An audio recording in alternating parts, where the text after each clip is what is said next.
Good afternoon, everyone. Thanks for being here. Let everyone get settled. Today, ahead of the 2012 hurricane season, which begins on Friday, June 1st, the President was briefed by Deputy National Security Advisor for Homeland Security John Brennan, as well as Homeland Security Secretary Napolitano, FEMA Administrator Craig Fugate, and others on actions already taken by the administration working with states and communities in hurricane-prone states to ensure we are prepared for the season. At the briefing, the President also heard from the Department of Energy, U.S. Army Corps of Engineers, and NOAA, as well as the state of Florida's emergency management team and a private sector utility representative from Florida Power and Light. The briefing highlighted lessons learned from disasters ranging from Hurricane Andrew, which made landfall in the southeast United States 20 years ago this summer, and remains the second costliest hurricane in U.S. history, as well as more recent events, including responses to the Joplin tornado and Hurricane Irene last year. There was also a discussion of steps taken to incorporate lessons learned from major power outages caused by severe weather. The President asked his team to keep him updated on any unmet needs as the season progresses and thanked them all for their efforts. I was able to attend the meeting. It was fascinating, but I brought along with me today a person far more capable of answering your questions as the hurricane season begins. With me is FEMA Administrator Craig Fugate. And what I'd like to do is as we do traditionally, if you have questions for him, address them to him at the top. And then when you are done and finished with those questions, we'll let him leave and I'll be here for other issues. And with that, I give you Mr. Fugate. Well, good afternoon, everybody. Just real quickly, some of the things the President was asking about, lessons learned, particularly we saw earlier this couple weeks ago as he attended the graduation in Joplin. And lessons from Hurricane Andrew and Katrina is if you don't get debris picked up quickly, if you're not able to restore public infrastructure, particularly get schools open, it's very difficult for communities to come back. And so again, applying those lessons, realizing that Joplin was a city, but hurricanes can be much larger. The need to get in quickly to support and stabilize the governor and local officials, but really key things that we've learned and reinforced with Joplin. You got to get the debris out so people can rebuild. You've got to get schools open so that children can get back to their routines. And you need to look at this from the standpoint of what the entire team brings together, not just what government does. Private sector is a key component. Without jobs, without services, it's very difficult for communities to reestablish and be able to recover. So again, we continue to work on those efforts and we continue to encourage people to get ready for hurricanes. And with that, go to Dan. Thank you. Can you tell us what you've learned about the intensity of this hurricane season, and then also what has been learned in terms of all the different agencies communicating the flow of information between all the agencies? The seasonal outlook, I believe the National Weather Service, NOAA, put out theirs calling for an average season. Of course, hurricane season starts June 1st, and we still have a tropical depression, the second named storm of the season. Unless you're in the reinsurance business, the seasonal forecast has very little meaning for any actions that you're going to take. Because what the seasonal forecast doesn't tell us is where we'll have a landfalling hurricane. 2010 was one of the most active hurricane seasons. No major landfalling hurricanes have hit the United States. Irene last year impacted us, was one of the few landfalling hurricanes last couple of years. So the real message about that is if you're getting a seasonal forecast, must be time for hurricane season, get ready. But for individuals and most businesses, the seasonal forecast shouldn't change anything because there's never a forecast that says there'll be no hurricanes, and there is no forecast yet that says where they're going to hit or not hit. So if you live along the Gulf Coast, the Atlantic, and as far inland as the folks in Vermont found out last year, you need to be prepared for this hurricane season. Mike. Mr. Director, two major gatherings this summer in the peak of hurricane season: Tampa for the Republican convention, Charlotte for the Democrats. What special contingencies and plans are you looking at for those two gatherings? Well, as far as us, we're looking at this as we would any of the events that would lead to a state response. However, the states themselves have done a lot of work in planning. These are national security events, so there's a lot of planning that goes into them beyond just hurricanes. So it's the all-hazards approach. And I would reference to the state of Florida specifically doing their statewide hurricane exercise focused on a hurricane occurring during the RNC. So we support this as a national security event, we support the all hazards approach. The governors and their teams have been doing more specific planning. When hundreds of thousands of people perhaps are gathered in one place, are there any special precautions, or is this more or less unprecedented? Are you familiar with Miami, Tampa, and tourism? They always have large numbers of people. So, again, not to be flip, but the fact you have the conventions there are decisions the conventions have to deal with. But as far as having additional people visiting during hurricane season, it's part of all planning to allow for, if you've got special events, if you've got large gatherings, if you have conventions, to build these in your local and state evacuation plans. So it's a numerical increase, but it is something that you plan for, irregardless of what the function is. You plan for what happens if you have larger numbers of people. How does that affect your evacuation lead times? Now, that does not get into any of the details the actual conventions have as far as their decision making, and I'll defer to them. But for the evacuation purposes, you merely add the population increases just like you would for any other event that would occur during your evacuation timeframes. April. Is there some type of national interface on housing for those who are displaced from major storm systems that hit communities? Yes, probably one of the lessons we've learned from Andrew and then most recently Katrina, that in a large-scale catastrophic disaster we have lots of housing loss.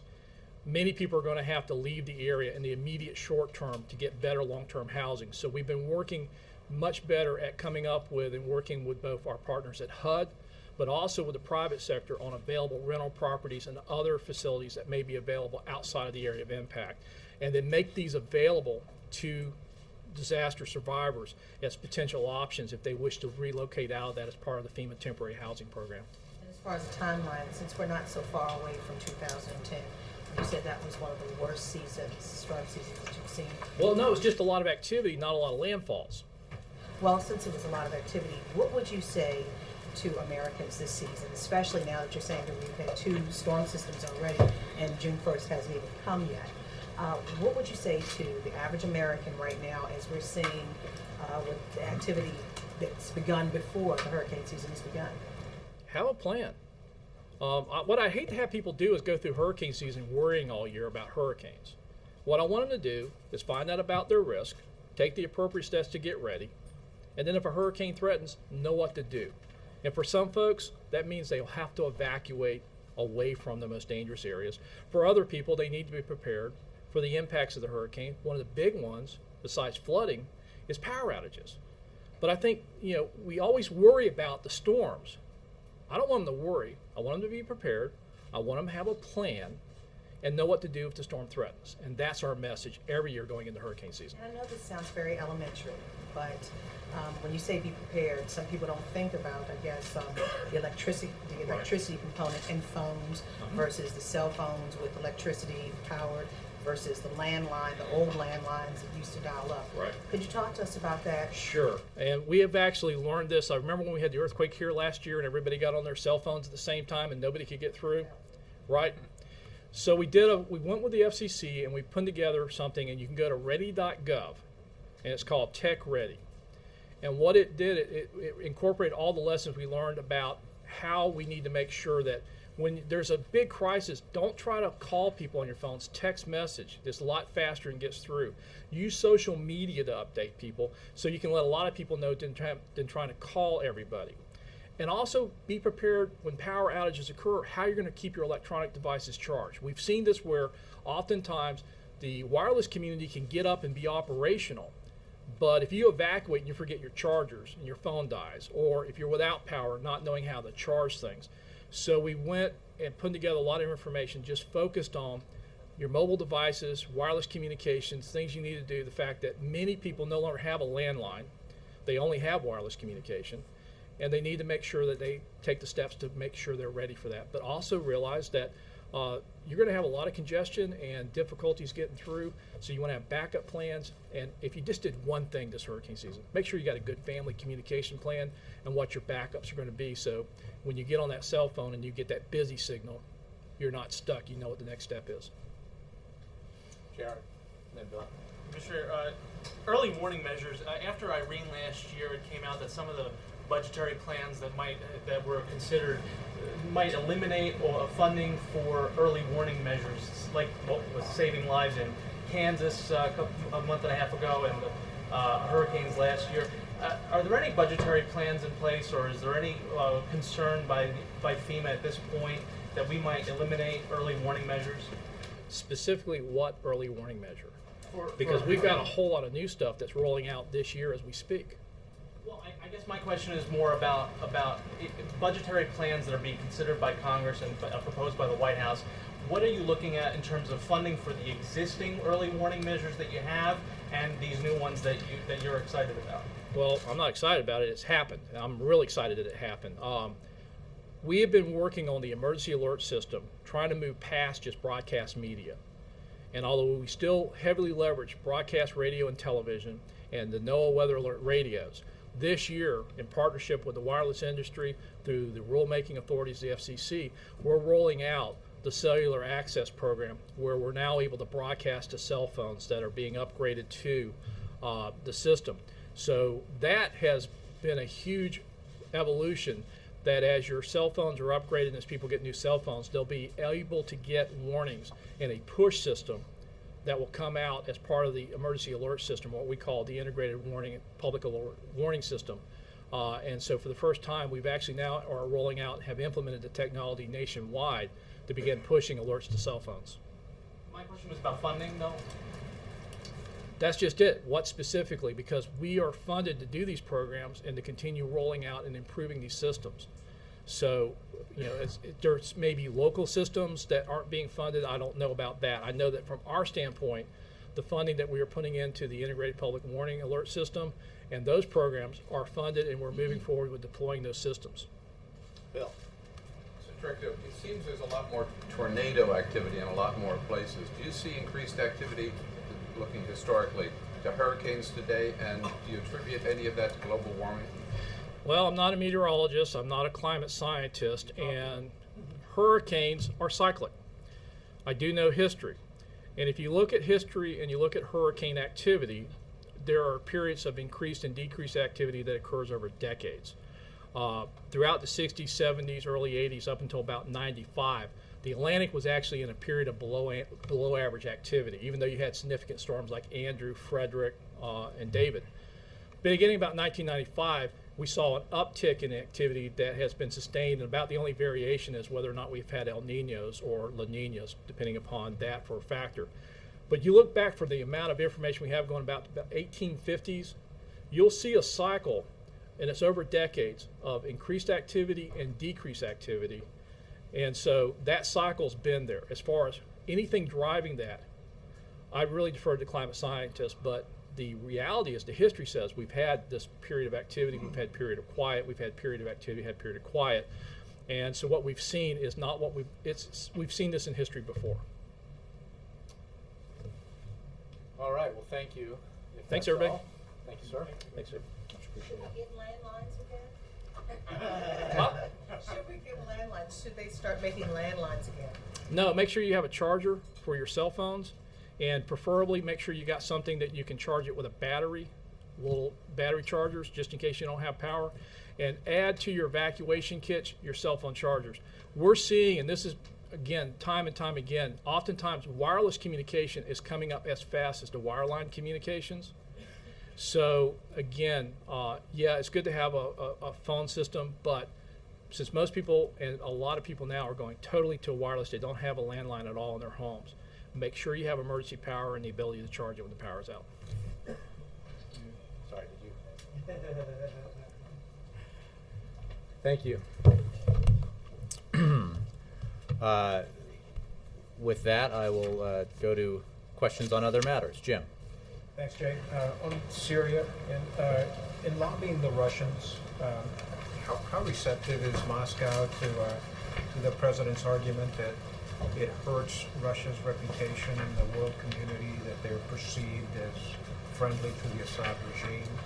And could potentially the Russians play a similar role in Syria as the U.S. played in Yemen to negotiate Assad's exit? We are certainly speaking with the Russians as well as other members of the United Nations Security Council about Syria. We were very clear about our disappointment of the veto exercised by both Russia and China on the resolution regarding Syria, calling on Assad to cease and desist from his brutal campaign against his own people.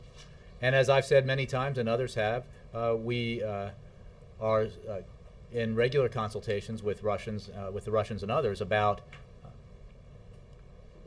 what we are seeing happening in Syria and the need to put further pressure on the Assad regime, the need to isolate the Assad regime further, and to bring about the political transition that Syrians so desperately deserve and desire. I won't speak for any other government. I would simply say that it is our belief, and it's a belief that we express in these conversations, that supporting the Assad regime is placing oneself or one's nation on the wrong side of history. Assad will be remembered forever for what he did this past weekend and what he has done for the past 15 months. He squandered an opportunity to preside over a political transition that would improve the position of Syria in the international community and, most importantly, improve the lives of his citizens. And that will not change. So it is certainly our belief that as events progress in Syria and as we continue to consult with members of the Security Council and other nations, including, of course, nations who are part of the Friends of Syria, that we will make the argument that more action needs to be taken to pressure and isolate the Assad regime, to hold it responsible for what it has done. And I think, as you've probably seen, there has been further action taken today in terms of sanctions against another bank. This is a process that involves a number of steps towards an end. Steps like the ones that were taken yesterday in coordination with other nations that resulted in the expulsion of Syrian diplomats from a number of countries. Steps that have, for many months now, increased the isolation and pressure of and on the Assad regime. How much of an obstacle does the administration view the Russians, and to some degree the Chinese too, but the Russians in particular, on achieving anything with the Annan plan? Well, the Annan plan is broadly supported and by the United States and other members of the Security Council. The issue here is Assad's refusal to comply with the Annan plan, despite the fact that he promised he would. The question I think you're asking is, what if the Annan plan ultimately does not succeed, if Assad does not abide by it, does not cease firing and withdraw his forces?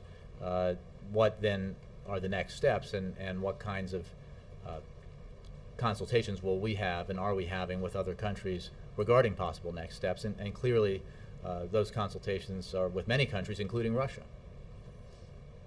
But I can't preview for you what, or speculate for you what might be included in next steps. We are continuing to work with a number of nations on this issue and continuing to shine a spotlight on the appalling, depraved behavior of the Assad regime. On one other subject, the Polish Prime Minister says he's not completely satisfied with the White House explanation over the President's reference to Polish death camps. Does the President have any plans to call Prime Minister Tusk and offer an explanation? The President misspoke. He was referring to Nazi death camps in German-occupied Poland, and as we've made clear, we regret the misstatement, and that simple misstatement should not at all detract from the clear intention to honor Mr. Karski, and beyond that, all those brave Polish citizens who stood on the side of human dignity in the face of tyranny. On several occasions, including his visit last year to the Warsaw Ghetto Memorial, his remarks at the Holocaust Museum just last month, and his video message at the 65th anniversary of the liberation of Auschwitz, President Obama has paid tribute to the terrible loss of innocent Poles in Nazi death camps during the Holocaust. Again, we regret the misstatement, but that's what it was. It was a misstatement, and I think it's important to see this in the context of awarding this medal in honor of the remarkable bravery of Mr. Karski and other brave Polish citizens who stood on the side, as I said, of human dignity in the face of the 20th century's most terrible tyranny. Yes? Jay, thanks. Two questions. Starting with Syria, has the President's new Atrocities Prevention Board met to consider a response to the Syrian crisis, particularly since the Hula massacre? I'm sorry, has the... The President's new Atrocities Prevention Board, which he actually announced at the Holocaust visit, I'll have to take the question. I don't know the answer to that. Okay, all right. Then the second thing I'd like to try on is the Eurozone, which seems to be gathering speed, the crisis which seems to be gathering speed. Could you talk about how the President is monitoring the situation there, and if he has spoken with any European leaders in the last few days to discuss the steps that have been taken to restore confidence? I don't have any specific conversations involving the President to read out to you, but as we've said in the past, and it continues to be true, he is in frequent contact with his European counterparts. He, as you know, recently hosted European leaders and others at the G8 at Camp David, as well as, of course, at the NATO summit in Chicago. The Eurozone crisis was very much a topic of conversation, especially at the G8. And those conversations continue, both at the highest levels as well as at the level of the Secretary of Treasury and other officials, Lael Brainerd from Treasury and others. So, as I think the President has made clear, we view this as a matter of concern. That is why we have spent so much time consulting with and advising our European friends on it. We bring to those consultations a certain amount of wisdom through experience that we hope our European allies and friends find helpful as they chart their course. We've made clear that the Europeans have it within their own capacity to solve this, resolve this crisis. They have taken some important steps. They have embraced some important reforms, but much more needs to be done. Yes? Governor Romney today said that the administration has been, quote, sitting on the back burner and leading from behind while the situation in Syria becomes unacceptable. Your reaction?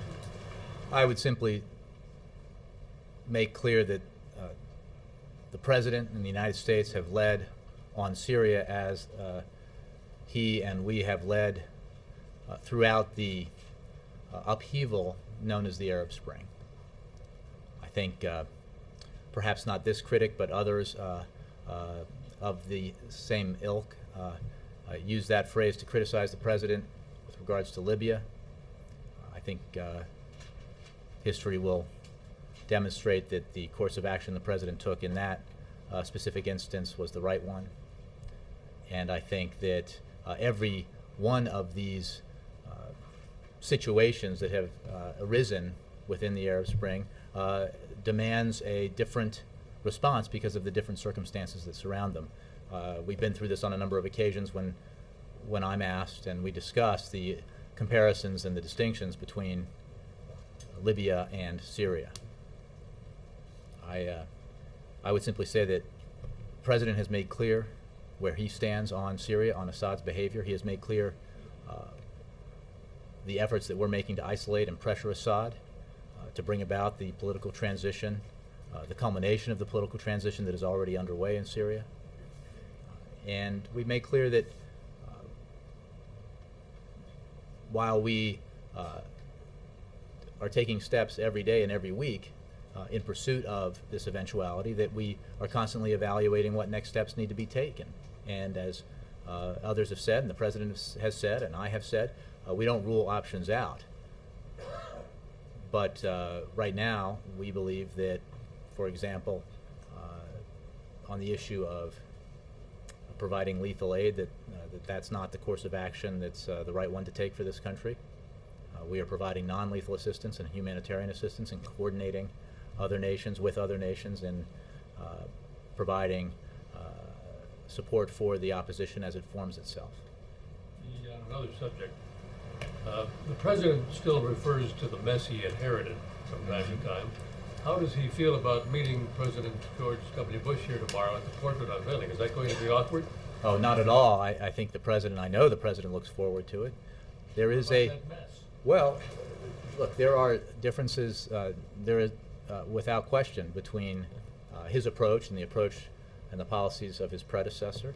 That was certainly the case when, I believe, President George W. Bush had President Clinton to the White House for his portrait unveiling, and I think it is well established that those two now former presidents have a good relationship, as did President Bill Clinton with President George H.W. Bush. I think there is a community here with very few members that transcends political and policy differences. I think you could even write a book about it. I think a couple of my former colleagues have written a book about it, and I'll give them a plug for the President's Club. But I think the spirit represented by that book is what will be here in the White House tomorrow. As you know, I believe President George W. Bush, as well as his father, President George H.W. Bush, will be here for the unveiling, and President Obama looks forward to that occasion. You don't think they'll be talking politics? You know, I don't think so. I think what has been the case and will be the case is that there is so much shared experience between so far the men and one day the men and women who hold this office, that there is much to talk about that they hold in common. So there's not a lot of need to talk about where they differ. Yes, Dan. While you will give specifics about what options might be taken to continue to put pressure on Syria, can you give us any sort of broader indication as to what lies between expelling ambassadors, putting pressure on banks, and on the other end, military action? I can't, because I don't want to speculate or rule in or rule out what actions might be taken should the Annan plan fail, should Assad continue to refuse to abide by his commitments, should Assad continue to murder his own people. There are, as I said earlier, options that we do not pursue now, but that we do not rule out simply because it would be unwise to do so. I think others in the administration and in the national security leadership have spoken to that, and it would be unwise to speculate about where this would go, because we are pursuing a policy now that with a host of other nations that is aimed at driving the Assad regime so deep into isolation and distress that it would bring about the peaceful political transition that is clearly the most desired ultimate result of this situation. I guess what I'm trying to get at is, do you have multiple options before you would look at military action? Well, I think there are a number of things that we have done that go beyond some of the things that you mentioned, and there are obviously other actions that could be taken both by us and by the international community or by individual nations in concert with us or independently that will address this problem. But I don't want to list them because decisions have to be made, and this is a step-by-step process. And one other issue, I don't know if you were watching CNN yesterday, but Donald Trump. Always. Donald Trump was going at the birther issue again. I wonder if there was any reaction to the fact that this continues to be an issue, in this campaign. I think it's up to, as I mentioned yesterday, those who seek the office to decide how they will run their campaigns and what views they associate themselves with. As the President made clear in this briefing room when this became a ridiculous distraction last year, the American people are concerned about real issues that confront this nation. They're concerned principally with the fact that we are still not down the road to the final destination of full recovery from the worst recession since the Great Depression. Those are the things, jobs and the economy, the security of the nation, security of the American people, that I think voters overwhelmingly care about. I think one man's attempt to draw attention to himself by engaging in, this kind of ridiculousness doesn't really change what most Americans care about. So it's still a ridiculous distraction? Well, I think so. Do you not? I don't know, I'm asking you. Well, I think it is. Yes, Mike. Two questions. First, Europe, again, in crisis. Overnight, a Spanish bank in trouble. Markets here, I know you don't comment on the markets, but they're... You're speaking like in a piece almost. Good. I beg your pardon? Europe. Oh, Europe it's a again live in show, crisis. Right? Spanish bank. Back to you, Mark. I remember that from my, of course, marital affiliation, that you remove all the verbs and just deliver it without, yeah. Yeah, exactly. Where was I? Oh, yes. Gerundive. In all seriousness, there is a sickness in Europe, economic sickness that threatens a contagion here in the United States. The president, on down top officials, have said Europe needs to work this out among themselves. My question is simply, why is that if it threatens the economy of this country? Why can't the U.S. government be more forceful in either encouraging the Europeans on a certain path or helping them financially? Well, two things. One, we are being, I think, quite forthright in our consultations with our European friends in suggesting to them the directions that we think might be best, the decisions that we recognize are hard to take, especially in a system like the Eurozone, but that would help resolve this crisis. But it is obviously a sovereign issue for the individual nations of Europe, and a broadly sovereign issue for the European Union, the Eurozone, and it is for them to resolve it. It is also the case that we are the greatest, most powerful nation on earth, but we are not all powerful. And that is why we must focus our efforts first and foremost on the things that we can directly control and completely control, which are the actions that we can take to help our economy grow here at home, to help our economy create jobs here at home, in part to insulate ourselves from the impacts of events that we cannot wholly control, whether they are economic crises in a parts of the world, or natural disasters in other parts of the world, or even here at home. So to bring it back to the beginning of this briefing, and that's why the president continues to push Congress, as he did when he signed the reauthorization of the Export-Import Bank today, to take action together in a bipartisan way to help the economy grow. Despite all the understandable doubt about whether there is the capacity within Congress to do that, we continue to establish that there is that capacity, and that was true today with the bill the president signed. It has been true with a number of other bills that the president signed that represent bipartisan efforts in Congress, and he hopes that, excuse me, on the other items on the to-do list, on his to-do list, he hopes that on the other items of his to-do list, as well as the surface transportation bill, as well as the need to take action to ensure that 7 million students in America don't see the rates on their loans double, that Congress will do the right thing and act in the interest of the American people and the American economy. Getting back to Bill's Excuse question. me for my digression. Getting back to Bill's question on the visit tomorrow from 41 and 43, the president's push. So this is all, is there any private time built into this? This is all Bonn homemade. There's not going to be any hashing out of the issues.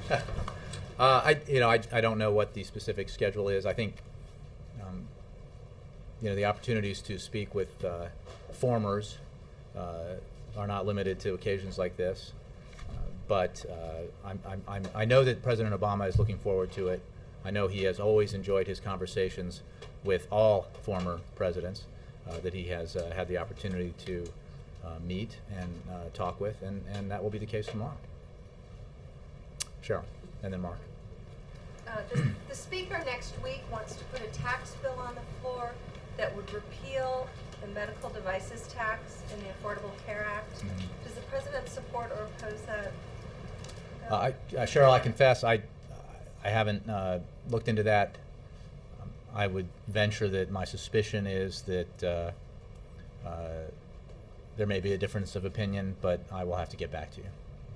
I think I said yes to somebody, but now Mark, yeah.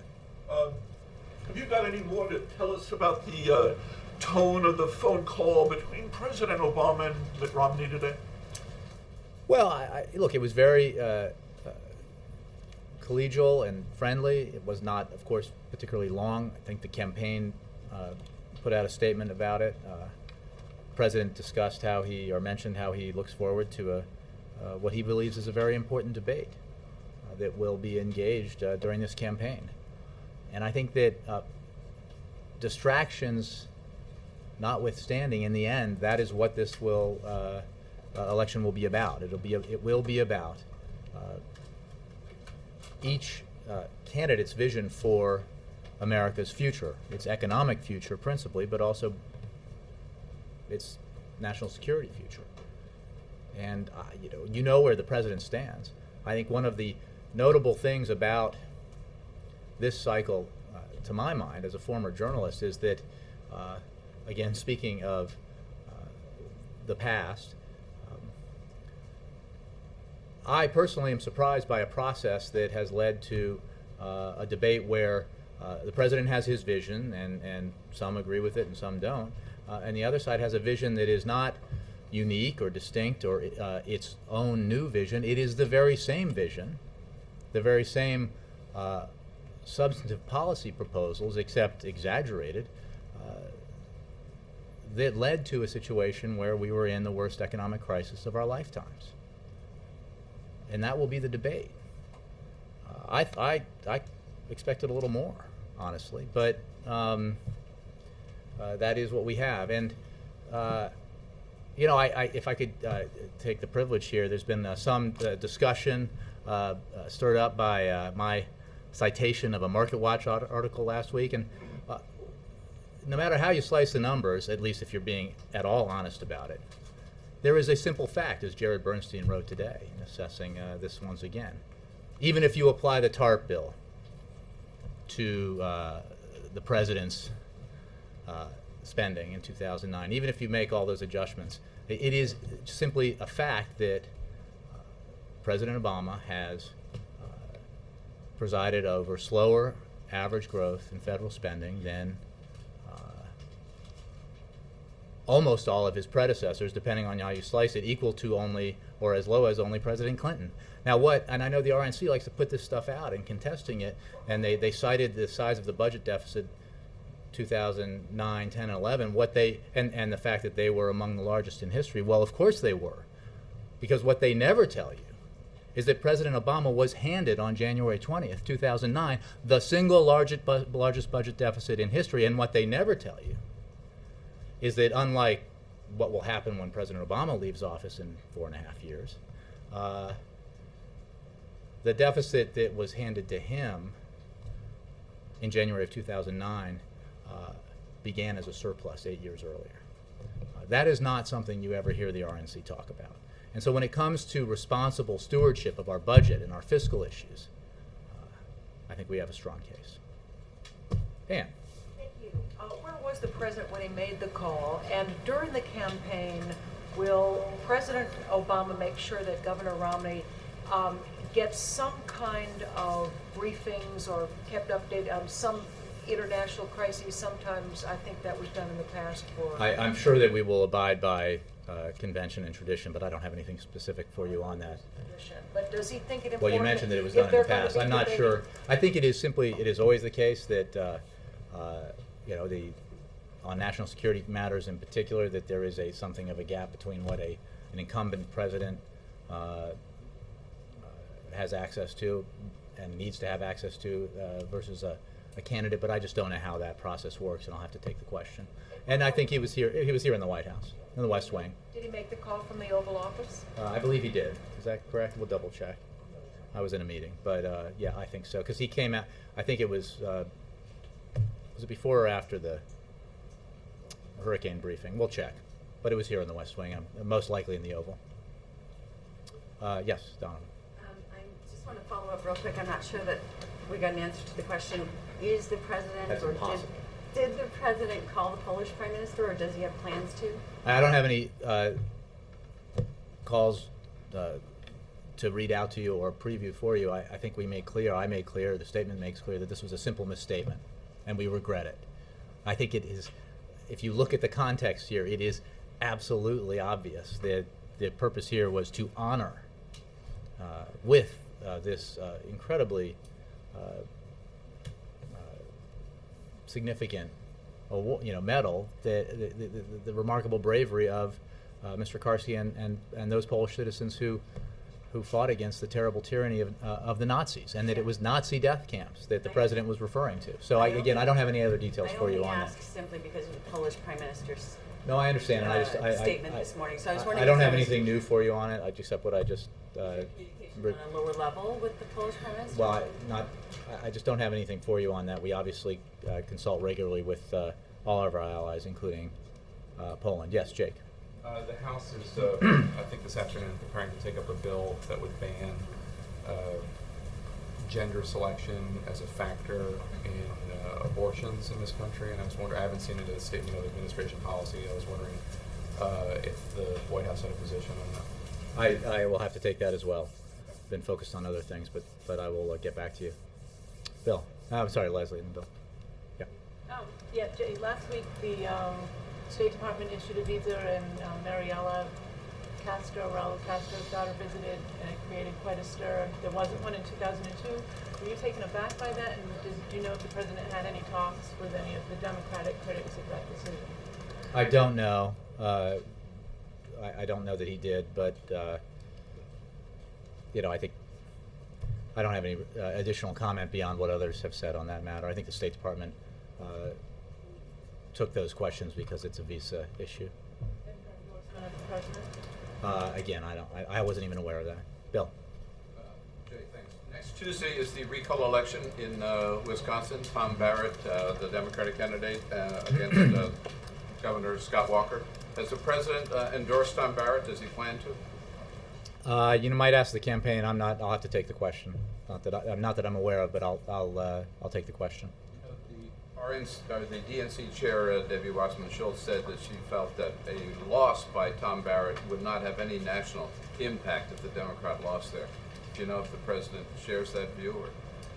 Or? Look, I think that there are issues obviously unique to that state and issues unique to the spending that's happened in that particular matter that would suggest that she's right, but I haven't discussed it with the president. Jerry.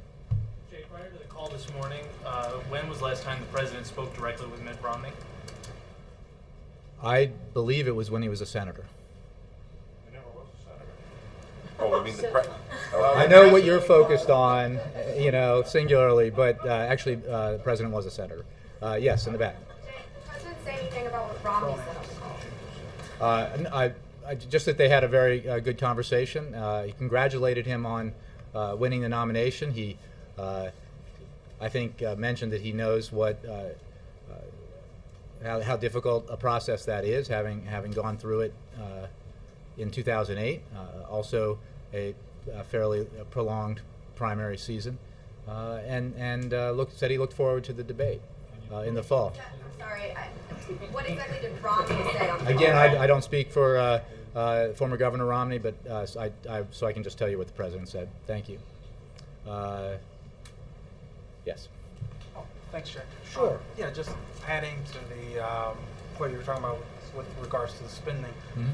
It's not just been the RNC that's called that out. The Washington Post fact check, the fact check has called that out.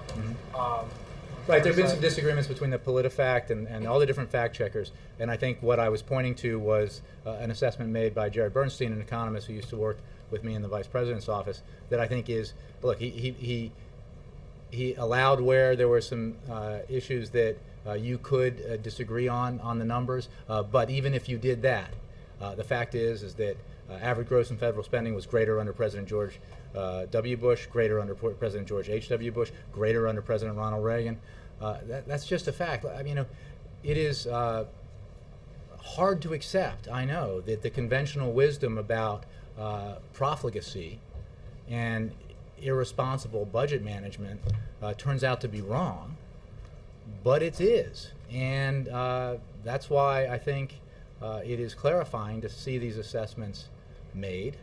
It is clarifying to remember an exercise that I've undertaken to look at the size of the federal government under different presidents, look at the size of the increase in public workforce under different presidents, and how they compare over the years. I think all of these are very edifying instead of just retreating to the tired old conventional pieces of conventional wisdom that actually don't bear out in the modern era. And one other thing, the president did quite well in the Texas primary, but in previous primaries, Arkansas, Kentucky, West Virginia, is there anything you would have to say, even in Texas, actually? Sure, I think those states will be challenging for the president in the general election. But in a Democratic primary, should he have gotten... You know, you can address those questions to the campaign. Yes, sir, all the way back. Thank you, sir. The Romney campaign started its black outreach not too long ago, focusing on high unemployment in that area. Many have argued that the Obama administration has not done quite enough for African Americans. What is he doing to make sure that those people come back to the polls once again? Well, there's two different questions, and I'll refer you to the campaign for questions about voter turnout. I think the president's record on the economy and economic recovery and how the initiatives he put into place took a situation where we had catastrophic economic decline to a situation where we've had steady economic growth, where we had a situation where we were experiencing catastrophic job loss at the rate of 800,000 jobs per month, to a situation where we now have experienced 26 straight months of job growth, is one that will be very much a focus of this campaign, and is one that is, I think, affected communities that were hardest hit by job loss, as well as other communities. I think that our efforts on surface transportation and other areas, you know, there are a number of measures going back to the Recovery Act and others that had, because of the nature of the assistance and the nature of where job loss was most keenly felt, had a disproportionate effect on certain communities, including the African American community. But as for the political side of the question, I think the campaign ought to take that. Yes, sir.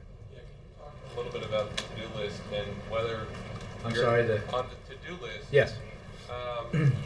The House, you know, Eric Cantor released sort of last week on Friday their schedule for the summer. Mm-hmm. Nothing from the to-do list is on their schedule.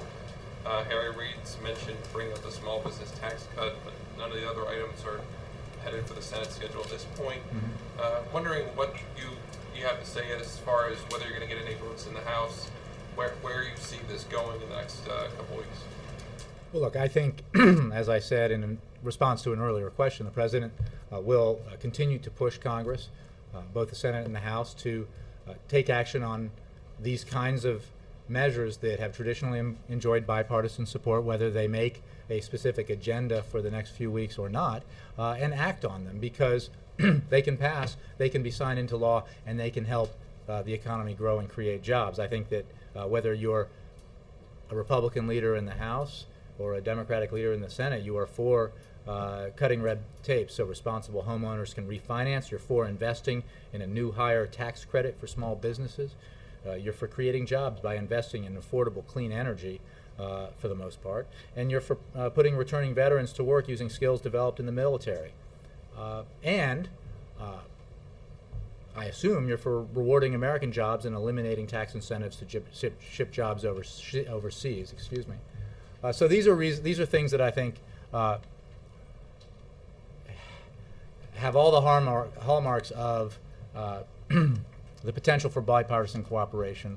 We expect that Congress will act on them we certainly will continue to press Congress to act on them. Thanks, Jim. Thank you, Jim. Take care, everybody.